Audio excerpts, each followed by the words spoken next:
Friends, you're most welcome to your own YouTube channel that is Mukul Menon classes. आज हम अपने video में retirement chapter का एक नया टॉपिक स्टार्ट कर रहे हैं, revaluation of assets and liabilities. ये revaluation of assets and liabilities आप लोगों ने एडमिशन चैप्टर में भी पढ़ा होगा टर्म 1 में, जिसका आप एग्जाम दे चुके हैं। और यही सेम रिवैल्यूएशन रिटायरमेंट के टाइम पर भी होती है जब कोई पार्टनर रिटायर हो रहा होता है, तो कॉन्सेप्ट सेम है। जल्दी से मैं एक बार आपको रिवैल्यूएशन का कॉन्सेप्ट बता देता हूँ जिससे कि आपको रिवाइज हो जाए एक बार जल्दी से। ये हमारा रिवैल्यूएशन का फॉर्मेट होता है। ये हमारी डेबिट साइड है, ये हमारा क्रेडिट साइड है। रिवैल्यूएशन एक नॉमिनल अकाउंट की तरह होता है, नॉमिनल अकाउंट के रूल पर चलता है यानी कि, और नॉमिनल अकाउंट का रूल आप लोगों ने पढ़ा है, debit all expenses and losses, credit all incomes and gain. यानी अगर आपकी पार्टनरशिप फर्म को कभी भी नुकसान होगा या कोई किसी भी तरीके का उसको लॉस पहुंच रहा होगा तो वो डेबिट साइड में जाएगा, और अगर पार्टनरशिप फर्म को किसी भी तरीके का फायदा हो रहा होगा तो वो क्रेडिट साइड जाएगा। ठीक है, तो वो ये डेबिट या क्रेडिट में क्या जाएगा, देखिए, अगर आपकी एसेट की वैल्यू, अगर एसेट की जो वैल्यू है वो इंक्रीज होती है तो ये भी फर्म के लिए फ़ायदा होगा। और अगर फर्म की कोई लायबिलिटी है, फर्म की कोई लायबिलिटी अगर है, ये अगर डिक्रीज हो रही है तो इन दोनों को ही फर्म के लिए प्रॉफिट माना जाता है, फ़ायदा है ये।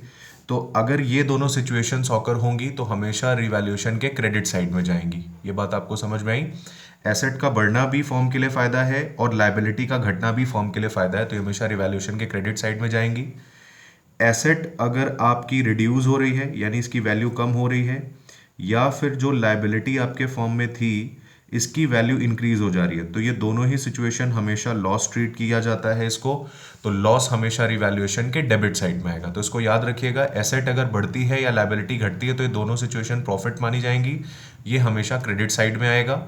और एसेट अगर घटती है या लायबिलिटी अगर बढ़ती है तो ये फर्म के लिए ये दोनों सिचुएशंस लॉस होती हैं, तो ये लॉस वाली चीज़ हमेशा रिवैल्यूएशन में डेबिट साइड आती है। अब हम चलते हैं अपने क्वेश्चन पे, क्वेश्चन नंबर 26 पे, कि उसमें क्या क्या दिया है। एक एक ट्रांजैक्शन में आपको करके दिखाता हूँ, पर पहले क्वेश्चन हम लोग रीड कर लेते हैं। क्वेश्चन देखिए, हमको दिया हुआ है ABC व पार्टनर्स जिनका प्रॉफिट शेयरिंग रेशियो है 5:3:2। अब हमको बता रखा है कि बैलेंस शीट 31 मार्च 2020 को ये हमारी बैलेंस शीट दे रखी है। बैलेंस शीट दे देने के बाद इन्होंने नीचे एडजस्टमेंट्स दिए हुए हैं। यही जो फ्रेंड्स हमारे एडजस्टमेंट्स हैं यही हमारे रिवैल्यूएशन में जाएंगे। तो बता रखा है कि A retire on this date and the following adjustment were agreed upon. क्या क्या एडजस्टमेंट्स हमको दिया हुआ है। सबसे पहले हमको बता रखा है bad debts amounting to ₹10,000 were to be written off and provision for doubtful debts be maintained at existing rate.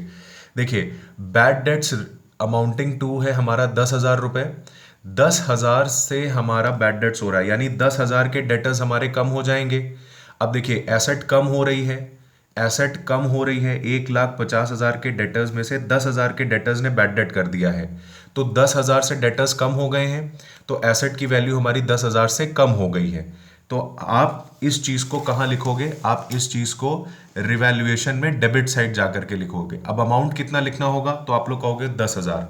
नहीं, हम 10,000 नहीं लिखेंगे, समझिएगा थोड़ा सा।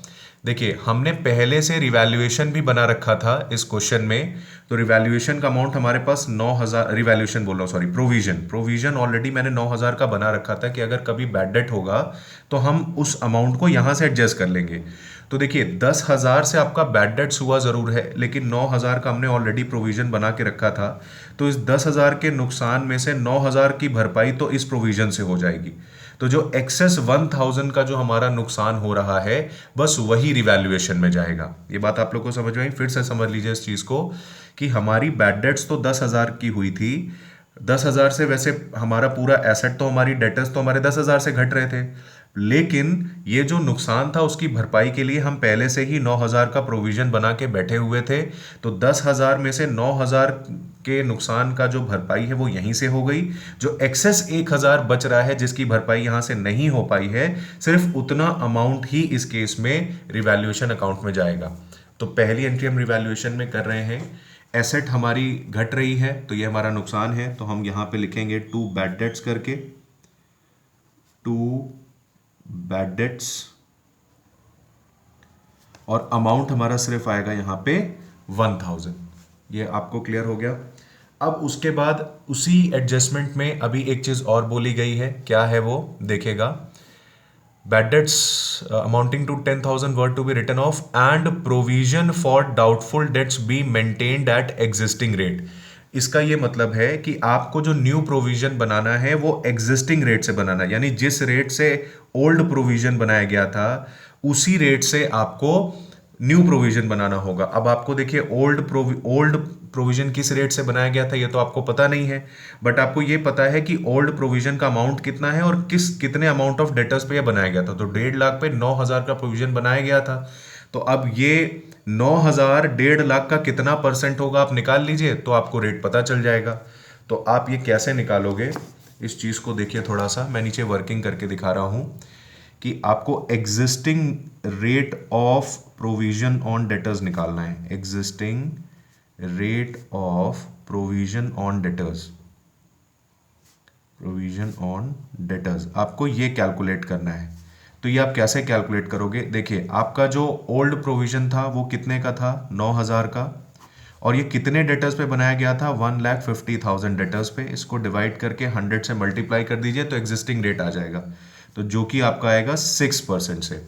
तो आपको जो न्यू प्रोविजन बनाना है वो भी आपको किस रेट से बनाना है, 6% से। अब देखिए ये कैसे आप बनाओगे।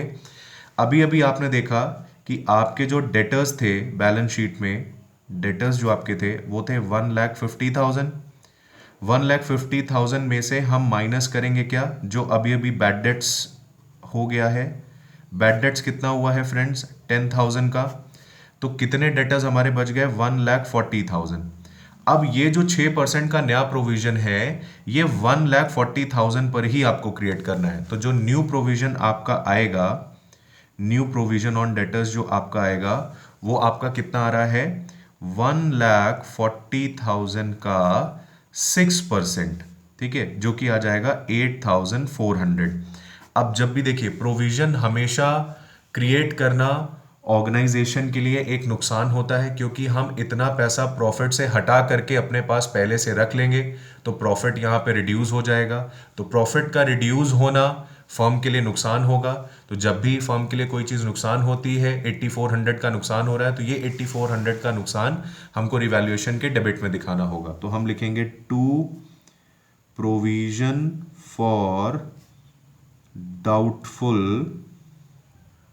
डाउटफुल डेट्स, कितने से लिखना होगा, 8,400 से। ये आपको क्लियर हो गया होगा। ये हमने पहले ही एंट्री कर ली है, पहला ट्रांजैक्शन हमने रिकॉर्ड कर लिया। दूसरा ट्रांजैक्शन की बात हम लोग करते हैं। दूसरे ट्रांजैक्शन में देखिए दिया है an unrecorded creditors of ₹20,000 will be taken into account. यानी कि ये जो बैलेंस शीट में ऊपर सन्ड्री क्रेडिटर्स 1,20,000 हमें दिए हुए हैं, इसमें से हम 20,000 के क्रेडिटर्स जोड़ना भूल गए थे। अब हमको इनको भी रिकॉर्ड करना होगा। 20,000 के क्रेडिटर्स अनरिकॉर्डेड रह गए थे। तो अगर हम 20,000 के क्रेडिटर्स और रिकॉर्ड करते हैं अपनी बैलेंस शीट में या अपने बुक्स ऑफ अकाउंट्स में, तो ये 1,20,000 से बढ़ के 1,40,000 हो जाएगा। क्रेडिटर्स का बढ़ना हमारे लिए फिर से नुकसान होता है, लायबिलिटी क्योंकि बढ़ रही है। तो इसलिए हम यहाँ पर फिर से डेबिट साइड में क्या लिखेंगे, टू क्रेडिटर्स का बढ़ना हमारे लिए एक तरह का नुकसान है, वो भी 20,000 से बढ़ रहे हैं। जितने अमाउंट से कोई लायबिलिटी या एसेट बढ़ेगी या घटेगी उतने अमाउंट को बस हमको लिखना है। नेक्स्ट आता है हमारा, नेक्स्ट जो हमारा है ये ट्रांजैक्शन, वो क्या है, provision is to be made for legal damages amounting to 25,000। यानी कि हमको एक और प्रोविजन बनाना है अलग से लीगल डैमेजेस के लिए। तो ये भी जब प्रोविजन फिर से क्रिएट कर रहे हैं तो हम फिर से हमारा प्रॉफिट घट रहा है, फिर से फर्म के लिए नुकसान। तो हम लोग को यहाँ पर क्या करना होगा, फिर से डेबिट साइड में to provision for legal damages, कितना अमाउंट, 25,000 से हमें इसको क्रिएट करना है। ये भी हमारा नुकसान हो गया। नेक्स्ट हमारा क्या है, नेक्स्ट देखिए बोला गया है हमारा, there is a liability for 15,000 for outstanding salaries. Outstanding salaries थी, हमको देनी थी 15,000, जो कि हमने इसको भी हमने बुक्स ऑफ अकाउंट्स में रिकॉर्ड नहीं किया था, तो हमें ये भी रिकॉर्ड करनी पड़ेगी। तो फिर हमारी देखिए लाइबिलिटी बढ़ रही है, तो फिर हमारे फर्म के लिए नुकसान।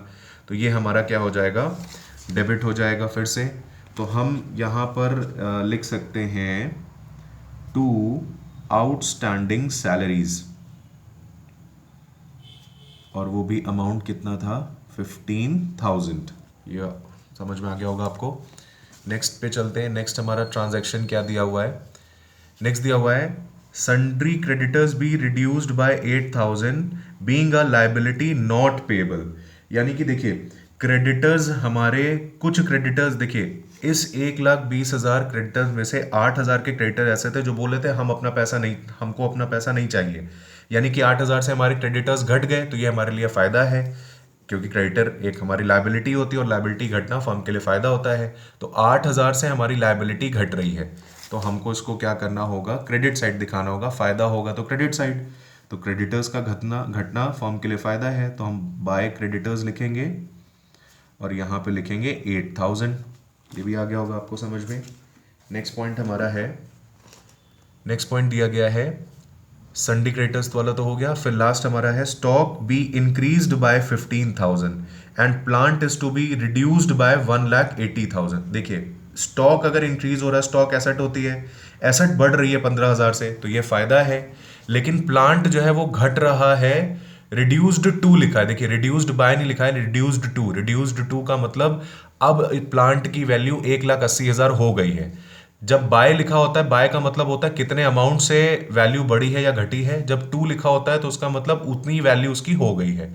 तो प्लांट की वैल्यू 1,80,000 अब हो गई है और स्टॉक की वैल्यू 15,000 से इंक्रीज हो गई है। तो स्टॉक की वैल्यू 15,000 से इंक्रीज हो गई है, फायदा है। तो हम पहले फायदा अपना रिकॉर्ड कर लें, तो लिखेंगे बाय स्टॉक और आप लोग को पता है अमाउंट हम यहाँ पे लिखेंगे 15,000।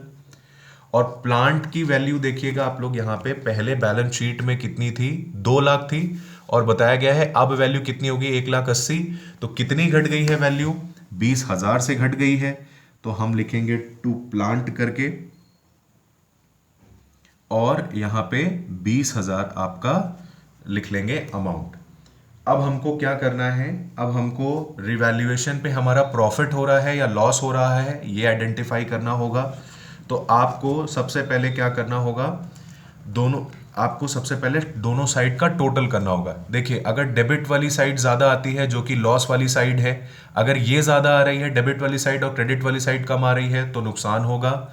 अगर क्रेडिट वाला साइड ज़्यादा आ रहा है और डेबिट वाला साइड कम आ रहा है तो फिर आपका फ़ायदा होगा। ठीक है फ्रेंड्स, तो आप जब जोड़ोगे, इधर डेबिट साइड वाले को टोटल जोड़ोगे तो आपका आ जाएगा 89,400। ठीक है फ्रेंड्स, ये इधर आ रहा है 89,400 इधर आ रहा है। ठीक है, आप लोग समझ ही रहे होंगे इस बात को। और हमको इसमें से अगर आप इधर का एडिशन करो तो ये 23,000 आ रहा है। इधर का टोटल 89,400 और इधर का टोटल आ रहा है सिर्फ 23,000। तो देखिए क्रेडिट साइड हमारी कम है और डेबिट साइड हमारा ज़्यादा है। ये साइड ज़्यादा है, ये नुकसान वाली साइड है, इसलिए इधर हमारा आ जाएगा लॉस। तो हमारा लॉस कितना आएगा, तो 89,000 में से जब हम माइनस कर देंगे 23,000 को तो 66,400 का हमारा लॉस आएगा। तो हम लिखेंगे बाय लॉस ट्रांसफर्ड टू। अब ये सभी पार्टनर्स में ओल्ड रेशियो में बढ़ जाएगा। तो हमारे पार्टनर्स कौन थे, ए, बी और सी। देखिए लॉस आया है हमारा 66,400 का। ओल्ड रेशियो था हमारा 5:3:2। तो ओल्ड रेशियो में इसको बांटना पड़ेगा इंटू 5/10। तो इनके शेयर में, इनके हिस्से में कितना जाएगा, 33,200। 66,400 का 3/10 इनके हिस्से में जाएगा तो ये आ जाएगा 19,920। और 66,400 का 2/10 इनके हिस्से में कितना जाएगा, ये आ जाएगा 13,280। टोटल करेंगे अगर आप इसका तो 66,400 जो हमारा लॉस आ रहा था, इधर का भी हमारा टोटल आ गया 89,400। ये तरीका होता है रिवैल्यूएशन अकाउंट बनाने का। Thank you very much.